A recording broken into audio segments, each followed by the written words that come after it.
కొత్తగా మొక్కజొన్న సాగు మొదలుపెట్టే రైతులకు ఎరువుల యాజమాన్యం అనేది చాలా ముఖ్యం. వ్యవసాయ నిపుణులు ప్రణవ్ గారు ఉన్నారు. దాంట్లో మొదటి క్వశ్చన్ వచ్చేసి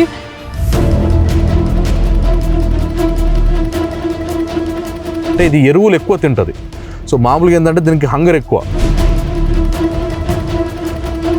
కూరగాయల కాస్ట్ ఎక్కువగా ఉందని చెప్పేసి రైస్ ఎక్కువ తినడం అనేది ఎంత నష్టమో, అదేవిధంగా పైరుకి డిఏపి కాస్ట్ ఎక్కువ ఉందని చెప్పేసి యూరియా వేయడం కూడా అంతే నష్టం.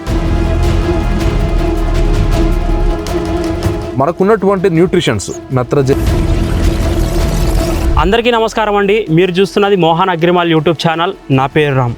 ఈరోజు నేను మొక్కజొన్న పంటలో ఉన్నానండి. ఈరోజు మనం కొత్తగా మొక్కజొన్న సాగు మొదలుపెట్టే రైతులకు ఎరువుల యాజమాన్యం అనేది చాలా ముఖ్యం. ఈ ఎరువుల యాజమాన్యం గురించి మనం ఈరోజు వ్యవసాయ నిపుణులు ప్రణవ్ గారు ఉన్నారు. ఆయన అడిగి దీని గురించి పూర్తిగా తెలుసుకుందాం. నమస్కారం ప్రణవ్ గారు. నమస్కారం అండి. సార్, అయితే మా ఛానల్లో కింద కామెంట్లో చాలామంది ఎరువుల యాజమాన్యం గురించి అడగమన్నారు. దాంట్లో మొదటి క్వశ్చన్ వచ్చేసి, నాకు ఎరువుల గురించి పెద్దగా ఏమీ తెలియదు, అసలు మొక్కజొన్నకు ముందు ఎరువులు వేయాలా లేదా మొక్క మొలిచిన తర్వాత వేయాలా, అసలు మొదట్లో ఏం వేయాలి? ఓకే, మంచి క్వశ్చన్ ఇది. మామూలుగా మనకు మొక్కజొన్న లోపల ఏంటంటే ఇది ఎరువులు ఎక్కువ తింటుంది. సో మామూలుగా ఏంటంటే దీనికి హంగర్ ఎక్కువ. సో ఎక్కువ ఆకలి ఎక్కువగా ఉండేటువంటి క్రాప్ ఇది. సో దీనికి ఫస్ట్ మనము ల్యాండ్ ప్రిపరేషన్ చాలా అవసరము. దాని తర్వాత ఫామ్ యార్డ్ మెన్యూర్స్ అంటారు. అంటే ఈ పచ్చి రొట్టె ఎరువులు, అంటే మామూలుగా ఏంటంటే ఆవు పేడ, గేదె పేడ, ఇలాంటి ఎరువులతోటి ఫస్ట్ నేలన్నీ చదువు చేసుకొని ప్రాపర్గా మెయింటైన్ చేయడం చాలా ఇంపార్టెంట్. దాని తర్వాత నెక్స్ట్ ఏంటంటే విత్తనం వేయడానికి, అంటే మనము అచ్చుదోలుకొని తర్వాత ల్యాండ్ మొత్తం ప్రిపరేషన్ చేసుకొని చేసిన తర్వాత విత్తనం వేయడానికి ముందు కానీ విత్తనం వేసిన తర్వాత 7 రోజుల లోపు కానీ ఒక బస్తా డిఏపి వేయడం అనేది చాలా అవసరం. సో ఒక బస్తా డిఏపి అనేది దానికి కావాల్సినటువంటి మూలకాలను మొత్తం కూడా నేలలో సమకూరుస్తుంది. ఒకవేళ ఇవన్నీ కాకుండా ఫస్ట్ చేసిన పని ఏంటంటే రైతు మట్టి పరీక్ష చేయించాలి. సో ఈ మట్టి పరీక్ష ఎప్పుడైతే చేపిస్తారో మన నేలలో ఎన్ని మూలకాలు వేయాలనేది ఫస్ట్ అది అర్థమవుతుంది. సో ఫస్ట్ చేసిన పని ఏంటంటే రైతు ల్యాండ్ బాగా ప్రాపర్గా ప్రిపరేషన్ చేసుకొని within 7 days are before sowing కంపల్సరీగా ఒక కట్ట డిఏపి అనేది అని వేసుకోవడం అనేది చాలా మంచి పద్ధతి. Okay sir. సార్, ఇప్పుడు రెండో క్వశ్చన్ వచ్చేసి, సార్ చాలా మంది రైతులు యూరియాని ఎక్కువగా వాడేస్తున్నారు. అవును, నేను కూడా వెళ్ళి షాప్లో యూరియా తెచ్చి వేయొచ్చా లేదా దీనికి ఏమైనా లెక్కలు ఉంటాయా? ఎక్కువ వేస్తే మొక్క ఏమైనా ప్రమాదం ఉంటుందా మొక్కకి? ఓకే అండి, ఇది చాలా ప్రతి రైతుకు తెలుసుకోవాల్సిన పాయింట్ ఇది. సో మామూలుగా మార్కెట్లో చూసినట్లయితే మీకు డిఏపి యూరియా రెండు చూసినట్లయితే యూరియా రేటు తక్కువ ఉంటుంది డిఏపి రేటు కన్నా. సో దీనివల్ల ఏం చేస్తారంటే రైతు యూరియాని ఎక్కువ కన్జ్యూమ్ చేసే అవకాశం ఎక్కువగా ఉంటుంది. అంటే ఒక ఎరువులా చూస్తారు. అది డిఏపి అయినా ఒకే ఎరువు అంటారు, యూరియా అయినా ఎరువు అంటారు, తర్వాత ఇంకా ఏదైనా ఎరువే అంటారు. సో ఇక్కడ ఏమవుతుందంటే రైతు డిఏపి కన్నా యూరియా కాస్ట్ తక్కువ అవ్వడం వల్ల ఏంటంటే ఎక్సెస్గా వాడుతూ ఉంటారు. సో పాయింట్ ఏంటంటే మనకు మనం అన్నం తింటా ఉన్నాం కదండి, అన్నం తినేటప్పుడు కూరగాయల కాస్ట్ ఎక్కువగా ఉందని చెప్పేసి రైస్ ఎక్కువ తినడం అనేది ఎంత నష్టమో, అదేవిధంగా పైరుకి డిఏపి కాస్ట్ ఎక్కువ ఉందని చెప్పేసి యూరియా వేయడం కూడా అంతే నష్టం. సో దీనివల్ల ఏమైందంటే ఎప్పుడైతే ఎక్సెస్ యూరియా వేసినప్పుడు ఏమైందంటే సాఫ్ట్గా అయిపోతుంది, ప్లాంట్ అనేది చాలా సాఫ్ట్గా అయిపోతుంది. రెండోది ఎక్సెస్ యూరియా అనేది ఆటోమేటిక్గా జింక్ డెఫిషియన్సీ కారణమవుతుంది. సో యూరియా ఎప్పుడైతే ఎక్కువ వేస్తామో ఆటోమేటిక్గా జింక్ డెఫిషియన్సీ వస్తుంది. దాంతోపాటు ఎప్పుడైతే సాఫ్ట్గా ప్లాంట్ అయిపోతుందో పచ్చ పురుగులు, లద్దె పురుగులు, కత్తెర పురుగులు ఇలాంటి ఏవైతే పురుగు జాతి ఉంటాయో అవి ఈజీగా తినేస్తాయి టేస్ట్ వచ్చేసి. కాబట్టి యూరియా ఎక్సెస్ అనేది కూడా ఎప్పుడు కూడా ప్రమాదమే. మనం వేసేటప్పుడు కూడా యూరియా కూడా ఒక కట్టో అరకట్ట, సో ఒక బ్యాగ్ నుంచి అర బ్యాగు అంటే 1.5 బ్యాగ్ వరకు వేసుకుంటే అది కూడా దఫాలుగా 40 రోజులకు ఒకసారి, 50 రోజులకు ఒకసారి, 60 రోజులకు ఒకసారి వేసేటువంటి 1.5 బ్యాగును కూడా కొద్ది వేయాలి. సో మనము తినాలి కదని చెప్పేసి ఒకేసారి 3 పూట్ల భోజనం ఒకేసారి తింటే ఎంత ప్రమాదమో, ఎక్సెస్ యూరియా కన్సంప్షన్ కూడా చాలా danger to the environment, danger to the farmer, danger to the economic system. So కాబట్టి వేసేటప్పుడు కూడా యూరియా కూడా దఫాలుగా 10 రోజులకు ఒకసారి కొద్దిగా వేసుకుంటూ 1.5 నుంచి బ్యాగ్ దాకా వేసుకోవచ్చు. Okay sir. Third question sir. పొలంలో చూస్తున్న కొన్ని మొక్కలు ఆకులు పసుపుగా, ఇంకొన్ని ఎర్రగా అవుతున్నాయి. ఇది ఏమైనా రోగమా లేదా ఎరువులు సరిగ్గా అందక ఇలా అవుతుందా? ఓకే, రైతుల్లో కూడా ఏదో ప్రాబ్లం ఉంటుంది. ఏంటంటే క్రాప్ ఎరుపు వచ్చింది అనగానే అదొక తెగులు అనుకోను, లేకపోతే మొక్క గ్రోత్ కాదంతా ఇంకేదో ప్రాబ్లం అనుకుంటా ఉంటారు. ఇక్కడ మనకున్నటువంటి న్యూట్రిషన్స్ చూసినట్లయితే మీకు నత్రజని, నత్రజని ఉంటుంది, potash, phosphorus, boron, calcium, magnesium, zinc, sulphate, ఈ విధంగా అనేక రకాల ధాతువులు ఉంటాయి. ఒక్కొక్క ధాతువు లోపానికి ప్లాంట్ ఒకలాగా ఎక్స్ప్రెషన్ ఇస్తుంది. So most sensitive crop maize, అదేవిధంగా మోస్ట్ ఎక్స్ప్రెసివ్ క్రాప్. మీకు మిగిలిన క్రాపులలో ధాతు లోపాలు ఉంటే మొక్కలు పెద్ద కనబడదు, కానీ మొక్కజొన్నలో చిన్న ధాతు లోపం ఉన్నా కానీ ఈజీగా ఎక్స్ప్రెస్ చేస్తుంది. సో అలాగే పసుపు రంగు వచ్చిందంటే దాంట్లో నత్రజని లోపం వచ్చిందని మనం అర్థం చేసుకోవాలి. లేదు కొద్దిగా మనకు రంగు వచ్చేసి మనకు దాన్ని ఏమంటామో మన బ్రింజాల్ రంగు, అంటే మనకు బ్రింజాల్ ఆ విధంగా పర్పుల్ కలర్ లాంటివి వచ్చిందంటే అందులో భాస్వరం లోపం అర్థం చేసుకోవాలి. లేకపోతే ఇంకేదో కలర్ రెడ్ కలర్ వచ్చిందంటే దాంట్లో జింక్ లోపం అర్థం చేసుకోవాలి. వైట్ కలర్ వచ్చిందంటే ఐరన్ లోపం అర్థం చేసుకోవాలి. అట్లా ఒక్కొక్క కలర్కి ఒక్కొక్క సిమ్టమ్కి ఒక్కొక్క మీనింగ్ ఉంటుంది. సో దాన్ని మనం అర్థం చేసుకొని దాని తగ్గట్టు మనకు మార్కెట్లో మైక్రో న్యూట్రియంట్స్ దొరుకుతూ ఉంటాయి. కేజీ ఎకరాకి చొప్పున మైక్రో న్యూట్రియంట్స్ దొరుకుతూ ఉంటాయి. సో దాంట్లో ఉన్న లోపాన్ని బట్టి మనకు ఫార్ములా 4 కానీ ఫార్ములా 6 కానీ, సో ఇలాంటి మైక్రో న్యూట్రియంట్స్ని మనం ఆ లోపాన్ని బట్టి స్ప్రే చేసుకోవడము. లేదు బాగా ఎల్లో బాగా కనబడుతుంది, అప్పుడు ఏమవుతుంది, నత్రజని లోపం, నత్రజని దీంట్లో ఉంటుంది, యూరియాలో ఉంటుంది. అప్పుడు యూరియా ఒక అరకట్టో కానీ పావుకట్ట కానీ చల్లుకోవడము. సో ఇలాంటివి చేయడం వల్ల ఏమవుతుందంటే ఆ న్యూట్రిషన్ లోపాన్ని మనము రికవరీ చేయొచ్చు. Okay sir. Sir 4th question, ఈ మధ్య జింక్ కొద్దిగా తక్కువ ఉంది అని అందరూ అంటున్నారు. అసలు ఈ జింక్ అంటే ఏంటి, అది ఖచ్చితంగా వేయాలా, అది వేయకపోతే సరిగ్గా రావా పంటలు? జింక్ అనేది చాలా ముఖ్యమైనటువంటి అది మూలకము. ఎందుకంటే నేను ఆల్రెడీ చెప్పాను, జింక్ లోపం ఎందుకు ప్రతిసారి ఇప్పుడు ఎక్కువ ఎందుకు కనబడుతుందంటే రైతులు ఎక్సెస్ యూరియా వేయడం వల్ల. ఎప్పుడైతే యూరియా అనేది 2 కట్టలు వేసే దగ్గర 4 కట్టలు వేస్తామో అప్పుడు ఆటోమేటిక్గా జింక్ డెఫిషియన్సీ వస్తుంది. సో ఒక మూలక అవసరమా, ఒక మూలక అనవసరమా అనేటువంటి టాపిక్ వస్తే ప్రతి మూలకము నత్రజని నుంచి మొదలు పెడితే జింక్ దాకా, ఇంక్లూడింగ్ కోబాల్ట్ కానీ ఇంక్లూడింగ్ బోరాన్ కానీ ప్రతి మూలకం కూడా మొక్క అవసరం ఉంటుంది. సో ప్రతి మూలకం కూడా దాని యొక్క రిప్రొడక్షన్లో కానీ, దాని యొక్క ఈల్డ్ డెవలప్మెంట్లో కానీ, కంకి బరువు రావడంలో కానీ, మొక్క గ్రోత్ రావడంలో కానీ, ఆకు పచ్చ రంగులో కానీ ప్రతి దాంట్లో కూడా మూలకం ఇన్వాల్వ్ అయి ఉంటుంది. కాబట్టి అన్ని మూలకాలు అవసరమే. Okay sir. 5th క్వశ్చన్, మొక్క బాగా ఎదగాలంటే యూరియా వేస్తాం సరే, ఇంకా గింజలు దబ్బగా రావాలన్నా బరువుగా రావాలంటే ఏం వేయాలి? చాలామంది పొటాష్ గురించి చెప్తున్నారు, అది ఎప్పుడు వేస్తే మంచి దిగుబడి వస్తుంది? ఫస్ట్ మీకు దిగుబడి బాగా రావాలి, గింజ బాగా బరువు రావాలి అంటే ఫస్ట్ మనం ఎంచుకునే విత్తనం దగ్గర ఉంటుంది. ఫస్ట్ మీరు ఏ రకమైన విత్తనం ఎంచుకుంటున్నారు అనే దాని దగ్గరే స్టార్ట్ అవుతుంది. దాని తర్వాత మనం ఎలాంటి నేలలో వ్యవసాయం చేస్తున్నాము అనే నేలను బట్టి ఉంటుంది. సో ఇక్కడ దిగుబడి అనే దానికి ఒక మూలకాలే కారణము, ఒక న్యూట్రిషన్ కారణం అంటూ పర్టికులర్గా అంటే ఏది ఉండదు. సో మీకు అది నేల స్వభావం ఉండొచ్చు. ఫస్ట్ విత్తనం, సో మనం ఎలాంటి విత్తనం ఎంచుకుంటున్నాం. రెండోది నేల స్వభావం. ఎరువుల యాజమాన్యం వచ్చేసి మనకు 3 రకాల కింద వస్తుంది. సో ఎరువుల యాజమాన్యం వచ్చేసి ఏంటంటే దాంట్లో పొటాష్ అనేది ఏంటంటే, పొటాష్ అనేది మొక్కకు చాలా అవసరం. ఎందుకంటే పొటాష్ అనేది మొక్కకి వ్యాధులను తట్టుకునే శక్తిని ఇచ్చేది పొటాషే. సో పొటాష్ అనేది వ్యాధి తట్టుకునే శక్తి ఉంది కాబట్టి ఎర్లీ స్టేజ్, అంటే ఎర్లీ అంటే ఏంటి, with in the before flowering stage.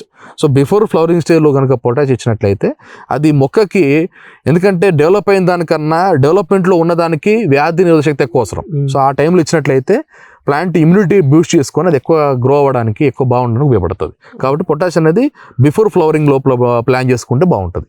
Okay sir. 6th question, ఇది ఇంపార్టెంట్ సార్. సార్ ఎరువు వేసేటప్పుడు మొక్క మొదట్లో వేయాలా లేదా సాళ్ళ మధ్యలో చల్లాలా? ఇంకా ఎరువు వేసిన వెంటనే నీరు పెట్టాలా లేదా వర్షం పడే వరకు ఆగాల? సో ఇది ఒక పాయింట్. ఎందుకంటే మనకు యూరియా వేసేటప్పుడు కానీ, కాంప్లెక్స్ వేసేటప్పుడు కానీ మొక్క దగ్గరగా మొక్క మీద వేయాల్సిన అవసరం లేదు, అలాగని మొక్కకు దూరంగా వేయాల్సిన అవసరం లేదు. మొక్క నుంచి వెళ్ళి, మొక్క అడుగు బాగా మొదలు ఉంటుంది కదా, మొదలు నుంచి వెళ్ళి ఒక 2-3 ఇంచుల దూరంలో వేస్తే సరిపోయిద్ది, 3 ఇంచుల దూరంలో వేస్తే సరిపోయిద్ది. అలాగని మీరు మొత్తం యూరియా తీసుకెళ్ళి ఫర్టిలైజర్గా మొక్క చేసిన మొక్క చనిపోతుంది. తినేదానికన్నా ఎక్కువ తిన్నా కానీ అజీర్తి చేస్తుంది, అదే తినదానికన్నా అసలు తినకున్నా కానీ ఆకలితో చచ్చిపోతాం. కాబట్టి వేసేటప్పుడు కూడా ప్రతి మొక్కకి ఒక 3 నుంచి 4 ఇంచుల దూరంలో వేయడం బెటర్. సో అలాగని దూరం కూడా వేయకుండా. సో పదును అనేది ఎందుకు అవసరం, నేల లోపల తేమ ఎందుకు అవసరం అంటే, మనం వేసిన ఫర్టిలైజర్ అనేది మొక్క ఎలా చేరాలంటే నేలలో ఉన్నటువంటి తేమలో కరిగి, ఆ కరిగినటువంటి ఏదైతే ఫర్టిలైజర్ ఉంటుందో అది వేరు దాకా వెళ్ళి వేరు ద్వారా తీసుకుంటుంది. రెండోది మీకు మొక్కజొన్న అనేది పీచువేరి వ్యవస్థ. మీకు 3 మహా అయితే ఒక జానెడు కూడా ఉండదు, మహా అయితే 5-6 అంగుళాల కంటే ఎక్కువ ఉండదు నేలలో.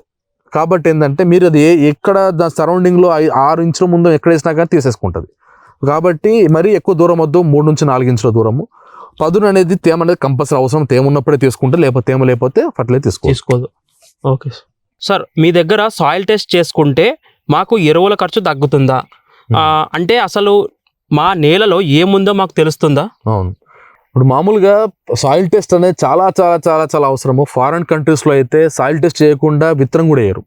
బట్ మన భారతదేశంలో ఏంటంటే సాయిల్ టెస్ట్ అనేది చాలా చాలా నెగ్లిజిబుల్ పర్సెంటేజ్లో జరుగుతూ ఉంటుంది. సో మన బ్లడ్ టెస్ట్ చేస్తే మనకు ఉన్నటువంటి ఆరోగ్య యొక్క మొత్తం లక్షణాలు మొత్తం ఎలా అయితే బయటపడతాయో సాయిల్ టెస్ట్ కూడా వ్యవసాయానికి అలాంటిదే. సో సాయిల్ టెస్ట్కి ఏంటంటే ఇది జరగాల్సిన సమయం ఎప్పుడంటే పంట మొత్తం తీసేసిన తర్వాత మనకు పట్టిన టైం అంటే సమ్మర్లో, అంటే ఇంకా పంట వేయడానికి ముందు సమ్మర్లో అప్పుడు ఏం చేయొచ్చు అంటే ఒక ఎకరం తీసుకుంటే ర్యాండమ్ గా జిగ్జాగ్ మోడల్లో సాయిల్ కొద్దిగా తీసుకొని ఒక 15 సెంటీమీటర్స్ ఏటవాలుగా సాయిల్ తీసి దాన్ని ఒక పరద మీద చల్లుకొని దాన్ని 4 పోర్షన్లు చేసి సో దాంట్లోంచి మనకు డివైడ్ చేస్తూ ఒక 1/2 kg, ఒక 1/2 kg వరకు మనం సాయిల్ని బయట తీస్తాం. ఈ సాయిల్ని కనుక మన ల్యాబ్కి తీసుకెళ్తే ల్యాబ్లో EC test, then pH test, తర్వాత నత్రజని టెస్టు, తర్వాత అమోనియం అని చెప్పేసి పొటాష్, అన్ని రకాల మైక్రోన్యూట్రియన్ టెస్టు, తర్వాత ఇవన్నీ టెస్ట్ చేస్తారు. ఇవన్నీ టెస్ట్ చేసినప్పుడు ఒకవేళ కనుక మన సాయిల్లో నత్రజని ఎక్కువ ఉంది అని మనకు తెలిసినప్పుడు నత్రజని ఎక్కువ అవసరం లేదు. అప్పుడు భాస్వరం ఎక్కువ ఉందని తెలిసినప్పుడు అప్పుడు ఏమవుతుందంటే మీకు సగటున మీకు ఏ ఫర్టిలైజర్ వాడాలి, ఏ ఫర్టిలైజర్ వాడకూడదు అనే అవగాహన వచ్చినప్పుడు ఏమవుతుందంటే ఆటోమేటిక్గా రైతు పెట్టేటువంటి యూరియాలు కానీ ఫర్టిలైజర్ పెట్టుబడులు ఆటోమేటిక్గా పెట్టుబడి తగ్గిద్ది. సో కాబట్టి మట్టి పరీక్ష అనేది ప్రతి రైతుకు చాలా అవసరము. అది కూడా ఏంటంటే నిర్ణీత సమయం. ఇప్పుడు మనకు క్రాప్ పీరియడ్ అంతా అయిపోయిన తర్వాత మీరు ఏప్రిల్, మే ఈ టైం లోపల ఏంటంటే మాకు అప్పుడు ఏ పంట ఉండదు. బట్ ఆ టైం లోపల మీరు ముందస్తుగా తీసుకుంటే అప్పుడు మీరు జూలై, ఆగస్టులో వేసేటువంటి పంటకి ఏం వాడాలనేది మీకు అర్థమవుతుంది. కాబట్టి మృత్తికా పరీక్ష అనేది ప్రతి ఒక్క రైతు కూడా చాలా అవసరం. సార్, ప్రస్తుతం కెమికల్ ఫర్టిలైజర్స్ ధరలు చాలా ఎక్కువగా ఉన్నాయి. అవును. ఖర్చు తగ్గించుకోవాలంటే ఈ పశువుల ఎరువు లేదా జీవామృతం లాంటి న్యాచురల్ మెథడ్స్తో మొక్కజొన్న పండించడం కుదురుతుందా? మామూలుగా ఇది సేంద్రియ విధానం అని చెప్పేసి మనకు ఆవు పేడ, గేదె పేడతో ఈ న్యాచురల్ ఆర్గానిక్ కంటెంట్ తోటి మనకు చేయడం జరుగుతుంది. బట్ దీనివల్ల మనకు 100% ఎఫిషియన్సీ అయితే ఉండదు. ఎందుకు ఎఫిషియన్సీ ఉండదంటే బికాజ్ మనం వేసేటువంటి మొక్కజొన్న మొత్తం హైబ్రిడ్స్, ఇవి నాటు రకాలు కాదు. మీకు హైబ్రిడ్స్ ఎలా ఉంటాయంటే జెనెటికల్గా they are expecting fertilisers. So కంపల్సరీగా హైబ్రిడ్లోకి వచ్చినప్పుడు మనం హైబ్రిడ్ ఫార్మింగ్ చేసినప్పుడు హైబ్రిడ్ ఫార్మింగ్లో మనము న్యాచురల్ ఎప్పుడైతే ఇంపాక్ట్ చేస్తామో ఈల్డింగ్లు డ్రాస్టిక్గా పడిపోతాయి. సో కాబట్టి హైబ్రిడ్ సీడ్, అదే మనము న్యాచురల్గా ఫార్మింగ్ చేయాలి, న్యాచురల్గా చేయాలన్నప్పుడు అప్పుడు మనం ఎంచుకునేటువంటి రకాలు ఏవైతే విత్తన రకాలు ఉంటాయి అవి కూడా న్యాచురల్స్ ఉండాలి. అంటే నాటు రకాలు, నాటు టొమాటో, నాటు మొక్కజొన్న, నాటు జొన్న, ఆ వన్లో ఈల్డ్ తక్కువ వస్తుంది. దట్టు అవి మీకు నార్మల్గా ఏవైతే కొన్ని తరతరాలుగా ఆర్గానిక్ ఫార్మింగ్కి అలవాటు పడిపోయి ఉంటాయి. ఈ హైబ్రిడ్స్ అనేది ఇవి బై జెనెటికల్గానే బై డిజర్వ్ ఇవి ఈ టైప్ ఆఫ్ ఫార్మింగ్కి అలవాటు పడేటువంటి విత్తనాలు. సో వీటిలో మనము ఆవు పేడ జనరల్గా మెథడ్ ద్వారా వీటిని మనం చేయలేము, ఫార్మింగ్ అనేది చేయలేము. చేసినా కానీ వచ్చినంత అబ్నార్మల్ ఇప్పుడు వచ్చినప్పుడు ఆల్మోస్ట్ మార్కెట్లో చూస్తే 40 నుంచి 50 క్వింటల్ వస్తుంది ఈల్డింగ్. పర్ ఎకర్కి ఈల్డింగ్ 40 to 50 క్వింటల్ వస్తుంది. సో అంత వచ్చే అవకాశం ఉండదు. నాకు తెలిసినంత వరకు అయితే ఈల్డింగ్ 40 వచ్చే దగ్గర 20 క్వింటల్స్ అవచ్చు ఈల్డింగ్. దిగుబడి అయితే 50% పడిపోవచ్చు అని ఇది బిగినింగ్ లో. తర్వాత పోను ఒకవేళ పెరిగితే కొద్దిగా పెరగచ్చు, బట్ ఇంత ఈల్డింగ్ అయితే రాదు. ఓకే సార్, మొక్కజొన్నకి ఈ పువ్వు పూసే సమయంలో ఏమైనా స్పెషల్ కేర్ తీసుకోవాలా? అప్పుడు ఏమైనా ఎరువులు వేయొచ్చా? యాక్చువల్గా మనకు మొక్కజొన్నకి పువ్వు పూసే సమయంలో ఆల్మోస్ట్ అప్పటికే క్రాప్ 6-7 ఫీట్లు అయిపోతుంది, 6 to 7 ఫీట్స్ అయిపోతుంది. సో అంత హైట్ లోపల మనము ఫర్టిలైజర్ అప్లికేషన్ అనేది హైలీ ఇంపాసిబుల్. రెండోది, ఒకవేళ ఏందా టైంలో కొంచెం బ్లైట్ డిసీజ్ కానీ, కొద్దిగా మచ్చ డిసీజ్ కానీ, సమ్ టైమ్స్ పచ్చపురుగు ఇన్ఫెస్టేషన్ ఎక్కువైపోయి ఈ కార్న్ మీద ఎఫెక్ట్ కానీ జరుగుతూ ఉంటుంది. సో అలాంటి సమయంలో స్ప్రే చేయొచ్చు, but it's very difficult. But కొన్ని ఏరియా లోపల ఏంటంటే ఫార్మర్స్ ఏం చేస్తున్నారంటే డ్రోన్ ద్వారా స్ప్రే చేస్తున్నారు. సో డ్రోన్స్ ద్వారా పై తీసుకెళ్లి డ్రోన్ ద్వారా స్ప్రే చేస్తున్నారు. చేయొచ్చు, బట్ ఫర్టిలైజర్ అప్లికేషన్ అనేది ఇట్స్ వెరీ డిఫికల్ట్. నాకు తెలిసి ఇది సాధ్యం కానిటువంటి కాన్సెప్ట్. అసలు సాధ్యం అవ్వదు, బట్ వేరు కూడా ఫార్మర్స్. ఓకే సార్, చివరిగా మా రైతుల కోసం ఒక మాట, తక్కువ ఖర్చుతో ఎక్కువ బరువు ఉండే కంకులు రావాలంటే మీ సీక్రెట్ టిప్ ఏదో చెప్పండి సార్. తక్కువ ఖర్చులు అనేది ఏంటంటే ఫస్ట్ మీరు ప్రతి రైతులకు చెప్పే పాయింట్ ఏంటంటే మీరు మంచి రకాన్ని ఎంచుకోండి. సో విత్తన రకాల్లో మార్కెట్లో స్టడీ చేసి మీ నైబర్స్ ఫార్మర్స్ని అడిగి, సో సైంటిఫిక్ నాలెడ్జ్ ఉన్న వాళ్ళని అడిగి, సో ఫైనల్గా మీరు ఒక మంచి రకాన్ని ఎంచుకోండి. ఫస్ట్ విత్తనం, సెలక్షన్ ఆఫ్ సీడ్. తర్వాత ఏంటంటే మనకు కంపల్సరిగా ఈ ఫామ్ యార్డ్ మెన్యూర్స్ అంటారు, అంటే ఆవు పేడ, గేదె పేడ లాంటి ఎరువులు ఉంటాయి. అది కంపల్సరిగా సంవత్సరం ఒకసారి తోలండి. మూడో పాయింట్ ఏంటంటే సాయిల్ టెస్ట్ చేసుకొని ఆ మట్టిలో ఏది ఉందో తెలుసుకొని ఆ మట్టిలో ఉన్నటువంటి దాని ప్రకారం మాత్రమే మీరు ఫెర్టిలైజర్ అప్లై చేయండి. అక్కడ మీకు కాస్ట్ తగ్గిద్ది. తర్వాత మీరు మంచి విత్తనం ఎంచుకున్నప్పుడు ఆటోమేటిక్గా ఈల్డ్ పెరిగిద్ది కాబట్టి అక్కడ కూడా మీకు బెనిఫిట్ అయ్యిద్ది. రెండు, పెస్టిసైడ్స్ కూడా ఎవరైతే నాలెడ్జ్ ఉన్నారో దాని గురించి అవగాహన ఉన్నటువంటి ఫర్మ్ని ఎంచుకొని ఆ ఫర్మ్ దగ్గరికి వెళ్ళి కెమికల్ పర్చేసింగ్ కానీ ఫర్టిలైజర్ పర్చేసింగ్ కానీ అక్కడ ఆ నాలెడ్జ్ ఉన్న వాళ్ళ దగ్గర మీరు కాంటాక్ట్ పెట్టుకోండి. సో దీనివల్ల ఏమైందంటే ఆ ప్లేస్లో ఆ కాస్ట్ పెట్టి మందు కొట్టచ్చా లేదా అనేది ఆ ఎక్స్పర్ట్ చెప్తాడు. మీకు ఎగ్జాంపుల్, మనం 450 రూపాయలకి మందు ప్రమోట్ చేస్తున్నాం పురుగుకి. అదే మీకు మార్కెట్ దొరికితే 1000 రూపాయలకు 12 కూడా అమ్ముతూ ఉంటారు. బట్ నీకు 450 రూపాయలకి రైతు సఫిషియంట్ రిజల్ట్ వచ్చినప్పుడు no need to go for 1000-1200 rupees. So కాబట్టి ఎక్స్పర్ట్ సలహాలు తీసుకోండి. తీసుకున్నప్పుడు ఏమైతే ఆటోమేటిక్గా మనకు ఈ ప్రైస్ అనేది మనకు ఆటోమేటిక్గా తగ్గించుకోవచ్చు.